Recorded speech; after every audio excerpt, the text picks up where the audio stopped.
రెండు తెలుగు రాష్ట్రాలకు పువ్వు పార్టీ అధ్యక్షుల నియామకం పూర్తయిందోలా ఎన్నో రోజుల సంధి ఎవరు పగ్గాలు చేతవర్తరా అని ఎదురు చూసినోళ్ల నిరీక్షణకు తెరవడ్డదియాల. తెలంగాణకు రామచంద్రరావును, ఏపీకి మాధవ్ను ఏకగ్రీవంగా అధ్యక్షులుగా ఎన్నుకున్నారు. మరి ఆ ముచ్చట్ల మీద ఓ నజరేద్దాం పాండ్రి.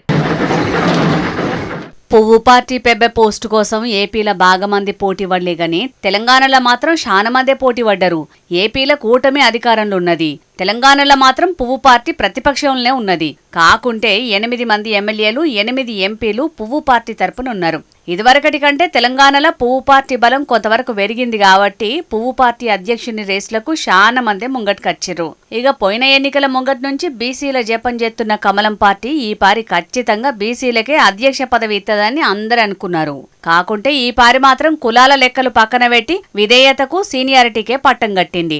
ఇక ఇయాల ఏకగ్రీవంగా తెలంగాణ పువ్వు పార్టీ బాధ్యతలు చేతబట్టినాక రామచంద్రరావు సారు మైక్ అందుకొని నేను సౌమ్యుని అనుకుంటున్నారు గాని క్యాంపస్ లో చదివినప్పుడే 14 సార్లు జైలుకు పోయిన విద్యార్థుల కోసం పోరాడి దెబ్బలు తిన్న వ్యక్తిని యుద్ధంలకు దిగినంటే గట్టిగా పోరాటం చేస్తానని చెప్పుకొచ్చిండు.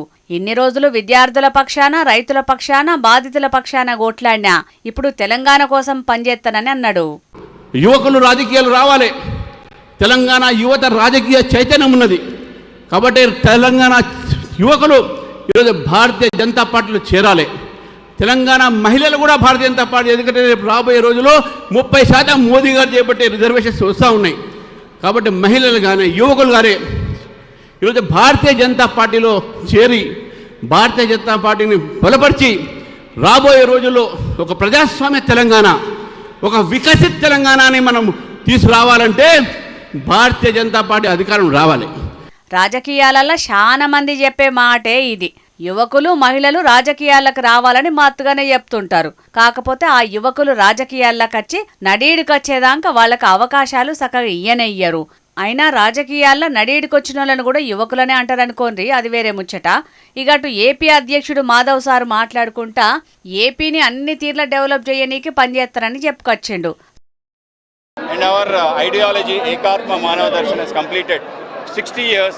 In this auspicious time, I becoming president of Andhra Pradesh is itself a honor to me. Definitely, I live up to the expectations of our higher command. Our national president, Sri J.P. Nadda ji, Sri our Honorable Prime Minister Narendra Modi ji and Amit Shah ji for giving me this opportunity to work for the upliftment of Andhra. Definitely, I will be working for the party and also take up lots of issues that are pertaining to our Andhra Pradesh and definitely help in completing all the pending works of AP Recognition Reorganization Act and bring all the institutions. చూడాలి మరి రెండు తెలుగు రాష్ట్రాలలో పువ్వు పార్టీని కొత్త అధ్యక్షులు ఎట్ల ముంగడికి తీసుకుపోతారో.